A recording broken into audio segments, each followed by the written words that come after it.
मन की शुद्धता से मिलती है सफलता।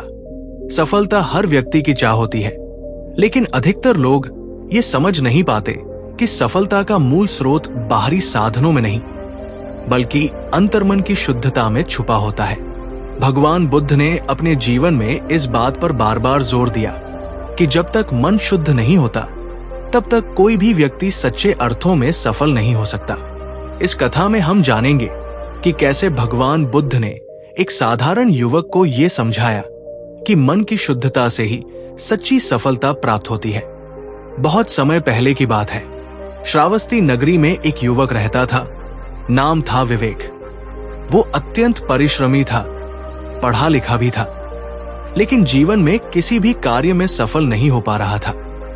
व्यापार करता तो घाटा होता, नौकरी करता तो निकाल दिया जाता, मित्र बनाता तो धोखा खाता। विवेक हर रोज उदास हो जाता। उसके माता पिता, रिश्तेदार और दोस्त सब कहते, तू किस्मत का मारा है। लेकिन उसके भीतर कोई आवाज कहती, कहीं न कहीं मैं ही दोषी हूं। एक दिन किसी साधु ने उसे सलाह दी, तू भगवान बुद्ध के पास क्यों नहीं जाता? वे तुझे सत्य का मार्ग दिखा सकते हैं। विवेक ने तुरंत निर्णय लिया और बोधगया की ओर प्रस्थान कर दिया। विवेक ने कई दिनों की यात्रा कर आखिर भगवान बुद्ध को खोज निकाला। वे एक वृक्ष के नीचे अपने शिष्यों को उपदेश दे रहे थे। विवेक शांतिपूर्वक बैठ गया और उपदेश सुनने लगा। उपदेश समाप्त होने के बाद वो बुद्ध के चरणों में गया और बोला, भगवान, मैं जीवन में सफल होना चाहता हूं, लेकिन लाख प्रयासों के बाद भी हर जगह असफलता ही हाथ लगती है। कृपया मुझे मार्ग दिखाइए। बुद्ध ने उसकी आंखों में झांका और मुस्कुराते हुए पूछा, क्या तुमने कभी अपने मन को देखा है? विवेक चकित हुआ। मन को देखा? नहीं भगवान, मैंने तो अपने कर्म देखे हैं, अपने प्रयास देखे हैं। बुद्ध ने कहा, तुम्हारा मन ही तुम्हारी सफलता का सबसे बड़ा कारक है। जब तक मन शुद्ध नहीं होगा, तब तक बाहरी सफलता मिल भी जाए, वो स्थायी नहीं होगी। बुद्ध ने शिष्य आनंद से कहा, इस युवक को पास के गांव में ले जाओ और उसे वो पात्र दो जो हमने बनाया है। आनंद और विवेक गांव की ओर चल पड़े। रास्ते में आनंद ने उसे एक सुंदर जल पात्र दिया और कहा, भगवान बुद्ध ने कहा है कि इस पात्र को लेकर गांव जाओ और जितने लोग मिले उनसे कहो कि वो इसमें अपना मन डाले। विवेक हैरान हुआ, मन कोई वस्तु है जो किसी पात्र में डाला जा सके? आनंद मुस्कुराया, बस तुम जाकर यही कहो, प्रयोग पूरा करना है। विवेक गांव पहुंचा और हर व्यक्ति से एक ही बात कहता, भगवान बुद्ध ने कहा है कि आप अपना मन इस पात्र में डालें। लोग पहले तो हंसे, फिर बोले, अगर मन डालना होता तो हम क्रोध नहीं करते। अगर मन किसी पात्र में समा जाता तो हमारे पाप छुप जाते। हमारा मन तो चंचल है, कहां किसी पात्र में ठहरेगा। विवेक को समझ आने लगा कि लोगों का मन कितना अस्थिर, अशुद्ध और भ्रमित है।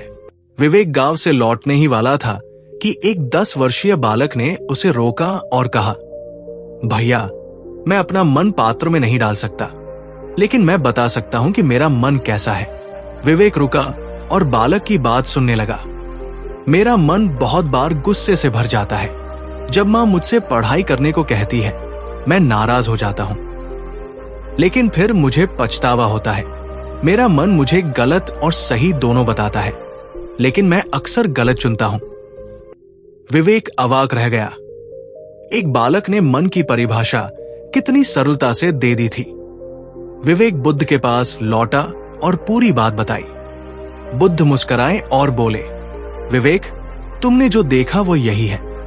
जब तक मन चंचल और अशुद्ध है, तब तक व्यक्ति की बुद्धि भ्रमित रहती है, और जब बुद्धि भ्रमित होती है तो निर्णय गलत होते हैं और परिणाम स्वरूप असफलता मिलती है। विवेक बोला, तो क्या केवल मन को शुद्ध कर देने से सफलता मिल जाएगी? बुद्ध बोले, हां, क्योंकि शुद्ध मन ही वो दर्पण है जिसमें सत्य का प्रतिबिंब दिखाई देता है। बुद्ध ने विवेक को 3 उपाय बताए। 1. सत्य वाणी, सत्य बोलना। जब व्यक्ति असत्य बोलता है तो उसका मन डर, धोखे और भ्रम से भर जाता है। सत्य से मन निर्मल होता है। 2. विचारों की निगरानी। मन में जो भी विचार आते हैं उन पर ध्यान दो। क्या वे क्रोध, ईर्ष्या, मोह से भरे हैं या प्रेम, क्षमा और सेवा से? 3. ध्यान और आत्मनिरीक्षण। प्रत्येक दिन कुछ समय मौन में बैठो, अपने भीतर झांको, मन के विचारों को देखो। यही सच्चा ध्यान है। विवेक ने बुद्ध के उपदेशों को जीवन में उतारने का निश्चय किया। वो बोध गया में ही रुक गया और कई महीने ध्यान, सेवा और मौन अभ्यास करने लगा। धीरे धीरे उसके भीतर परिवर्तन आने लगा। अब वो शांत रहता, लोगों से मधुरता से बात करता, अपने विचारों पर नियंत्रण रखता। कुछ समय बाद उसने एक छोटा सा पुस्तकालय खोला, जहां वो बच्चों को शिक्षा देता और उनके साथ ध्यान का अभ्यास कराता।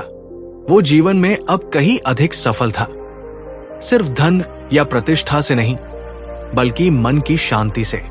एक दिन विवेक ने बुद्ध से पूछा, भगवान, क्या मैं अब सफल हूं? बुद्ध ने मुस्कुराकर कहा, विवेक, जो व्यक्ति मन को जीत लेता है वो संसार को जीत लेता है। हां, अब तुम सफल हो, क्योंकि अब तुम्हारा मन शुद्ध हो चुका है। बुद्धिमत्ता, परिश्रम या भाग्य भी तब तक व्यर्थ है जब तक मन अशांत और अशुद्ध है। मन की शुद्धता ही सफलता का असली बीज है।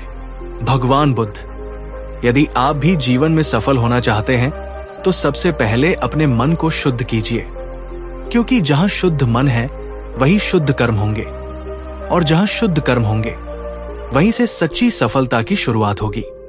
आज के लिए बस इतना ही। धन्यवाद।